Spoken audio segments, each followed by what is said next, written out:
In this segment, we are going to look at some of the developmental reflexes typical for the infant. The palmar and plantar grasp reflex, the Moro reflex, the asymmetric tonic neck reflex, the Babinski sign, the parachute reaction, and the balance test during sitting position.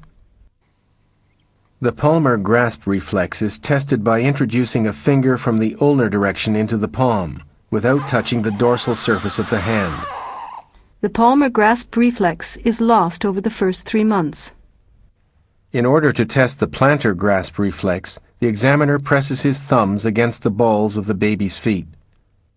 The plantar grasp reflex is lost shortly before the child is able to walk.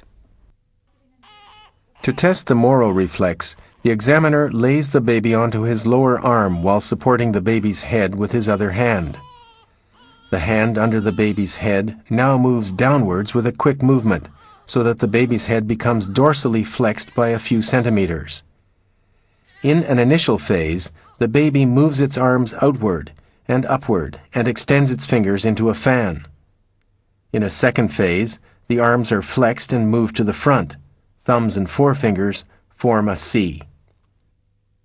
This reaction pattern ought to disappear by the 5th month.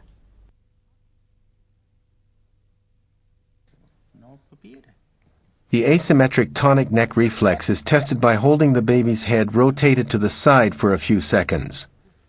The tone of the extensor muscles of the extremities on the side to which the face is directed is increased, whereas the muscle tone of the opposite extremities on the side of the occiput is diminished. A major change in tone results in the so-called fencing position. The asymmetric tonic neck reflex is lost by the 6th month in most babies.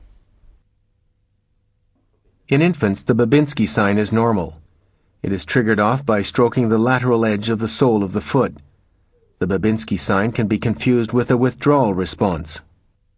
The Babinski sign disappears by the time the child is able to walk. A reaction which develops during infancy is the parachute reaction. If a baby being held in a prone position is made to approach the blanket quickly, it extends its arms downwards in a protective way. The parachute reaction develops from the 6th month. At the same time, the balance test performed in a sitting position of the infant starts showing a forward support reaction. This infant already supports itself with its arms when pushed in the forward direction, but not yet when pushed sideways.